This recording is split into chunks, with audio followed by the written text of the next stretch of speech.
इस ट्यूटोरियल में हम जो क्वेश्चन सॉल्व करने जा रहे हैं उसमें अक्सर स्टूडेंट आंसर तो ठीक निकालते हैं लेकिन बीच में एक स्टेप में गड़बड़ करते हैं।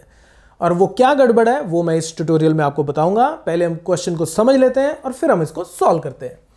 If the arcs of the same length in two circles, तो हमारे पास दो सर्कल्स हैं, तो एक आर्क ये है, इसकी लेंथ को हम L1 बोल देते हैं, और एक ये है और इसकी लेंथ को हम बोल देते हैं L2। तो L1 जो है वो L2 के बराबर है। पहली बात तो ये है कि ये आर्क और ये आर्क सेम लेंथ की है, ठीक है। In two circles subtend angles 65 degree and 110 degree at the centre. तो कहता है एक एंगल में ये जो आर्क है ये सेंटर पे 65 डिग्री का एंगल बना रही है और दूसरे सर्कल में ये जो एंगल बनाती है वो है 110 डिग्रीज। अब छोटे सर्कल में मैंने बड़ा एंगल बनाया है और बड़े सर्कल में मैंने छोटा एंगल बनाया है, क्योंकि ऑब्वियसली बड़े सर्कल की सर्कमफ्रेंस बड़ी है, ठीक है। तो कम एंगल से भी हम सेम लेंथ की आर्क निकाल सकते हैं जितनी छोटे सर्कल में बड़े एंगल से निकलेगी। तो जस्ट मैं आपको समझाने के लिए बोल रहा हूं। एग्जाम में आपको क्वेश्चन सॉल्व करते हुए ये सर्कल भी बनाने की जरूरत नहीं होती, आप उसके बगैर भी इसको सॉल्व कर सकते हो।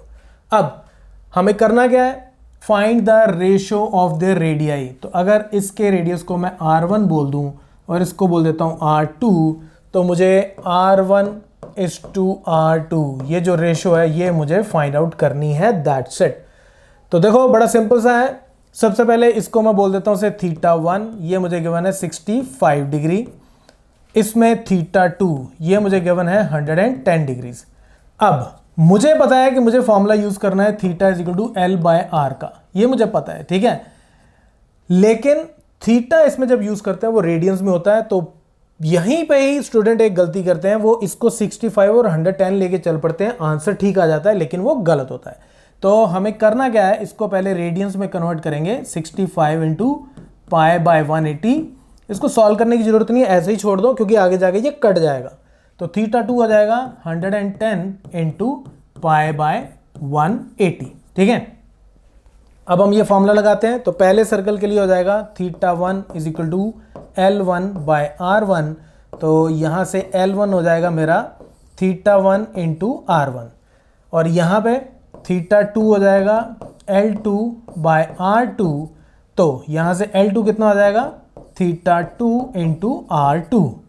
अब हमें ये पता है कि L1 और L2 आपस में बराबर हैं, सो दिस एम्प्लाइज ये और ये आपस में बराबर हैं, तो यानी कि ये और ये बराबर हो गए। तो यानी कि θ1 इंटू R1 = θ2 इंटू R2, ये इतना हो गया। अब हम इसमें θ1 θ2 की वैल्यू डाल देते हैं और हमारा आंसर आ जाएगा।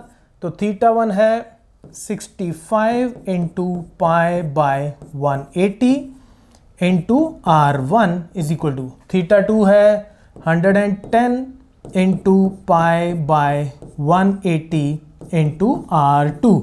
तो ये π/180 कट गया, तो मेरे पास कितना आ गया, R1/R2 इधर ले आओ = 65 उधर ले जाते हैं, तो 110/65 विच = ये 5 पे डिवाइड होंगे दोनों, तो ऊपर आ जाएगा 22 और नीचे आ जाएगा 13।